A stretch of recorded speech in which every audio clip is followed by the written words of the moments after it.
Welcome to China Events, I am Jason. On August 13, while U.S. Treasury Secretary Yellen said in a media interview that low-income emerging economy countries are facing an increased threat of debt defaults due to super-high inflation, Italian economist Andrew Spanos said that the U.S. owns the world's highest national debt, and that the U.S. debt crisis has severely exposed the U.S. fiscal policy flaws, and warned countries and investors to be vigilant. Spanos went on to say that U.S. Treasuries have long been seen as a safe asset, but investor confidence has been affected by the recurring debt and financial crises in the United States. These crises have eroded U.S. credibility and the value of U.S. assets. In recent years, many countries have begun to de-dollarize their international trade due to the volatility of the U.S. dollar, the U.S. economic downturn and potential financial and fiscal risks.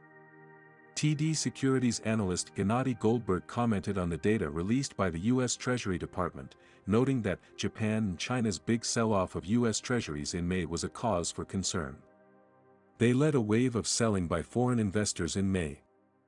The financial analyst also drew attention to the outflow of funds from deposit accounts in countries and regions such as the United Kingdom, the Cayman Islands, and the Bahamas. He explained, all of these countries and territories also experienced outflows. This usually indicates a decline in foreign investor interest in U.S. Treasuries. On July 18, the U.S. Treasury Department released data showing that the holdings of the top 3 overseas debt holders of U.S. debt all declined in May.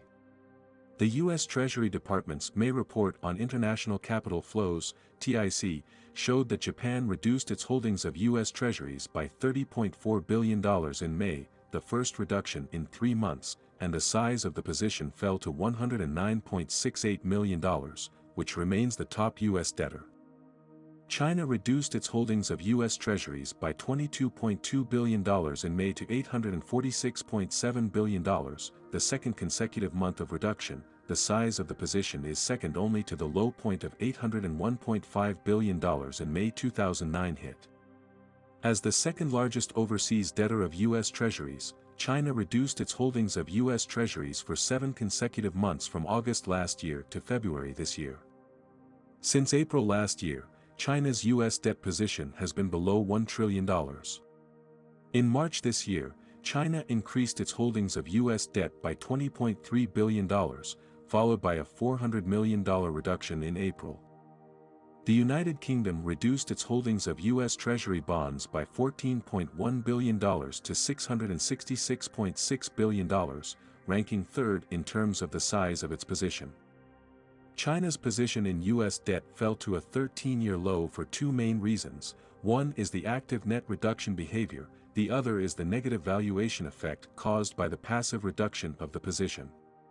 In terms of active net reductions, firstly, the Fed's aggressive interest rate hikes led to lower U.S. bond prices. In order to minimize losses from falling security prices, China reduced its holdings of U.S. bonds. Secondly, after the outbreak of the Russian-Ukrainian conflict, China's concerns about the safety of U.S. bonds and other assets have increased. In addition, the Federal Reserve interest rate hikes to drive down the price of U.S. debt. The negative valuation effect will also cause China's position in the U.S. passively reduced. The United States owes more and more debt, and everyone has huge doubts about the credit of the United States.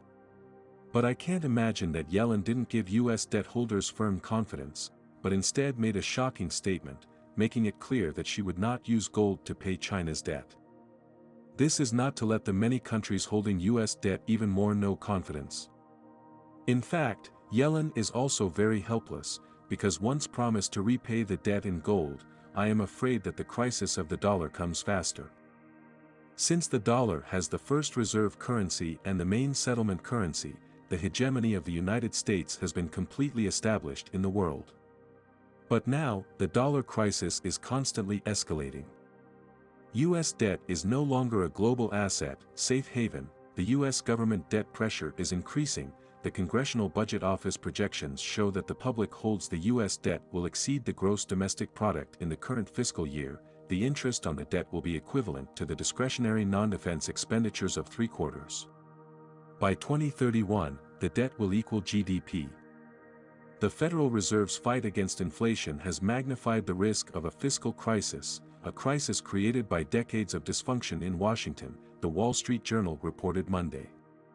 Today, the assets most likely to provide shelter from the storm, cash equivalents such as short-term Treasury bills, also happen to have unusual appeal right now.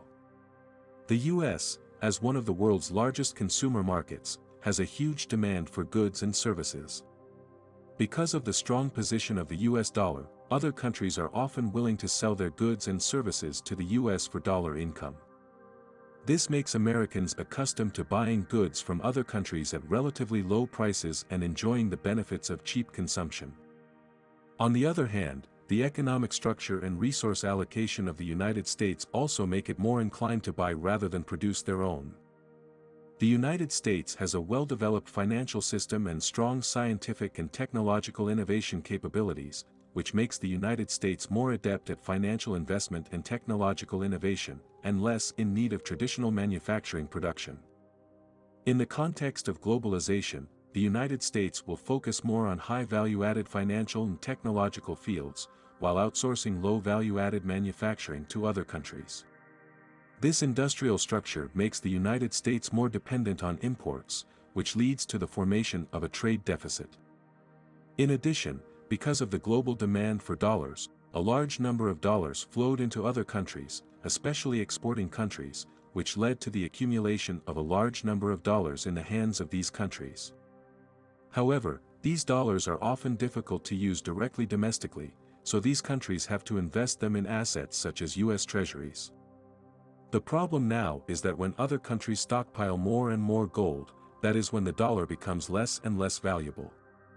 This is because over 50 years ago, the dollar announced that it was abandoning the gold standard. While the U.S. has been selling other countries on the notion that U.S. debt is an asset, the reality is that no matter how it is packaged, U.S. debt is debt.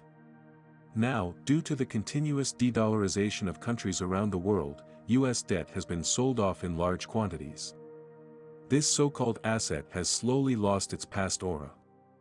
In the past, holding U.S. bonds had both security and liquidity, as well as good returns. But now every country that holds U.S. debt has found that it is actually a negative return, which is equivalent to having to pay the United States. China is still holding close to $850 billion in U.S. debt. For example, if calculated according to the yield of 4%, there should be more than $30 billion a year in interest income. But in fact, just last year the U.S. inflation was as high as 8% or more, that is to say, the loss of this alone is close to $70 billion.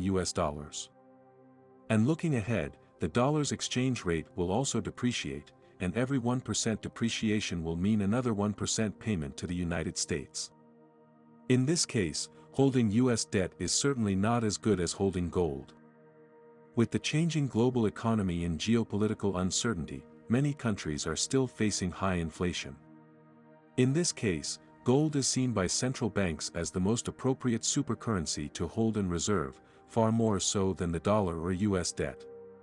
Moreover, as the U.S. dollar stops raising interest rates and some other countries stop raising interest rates or even start to cut interest rates, the international gold price is expected to rise further. The cessation of interest rate hikes or rate cuts means an increase in the money supply and a decrease in interest rates, which usually leads to a rise in the price of gold.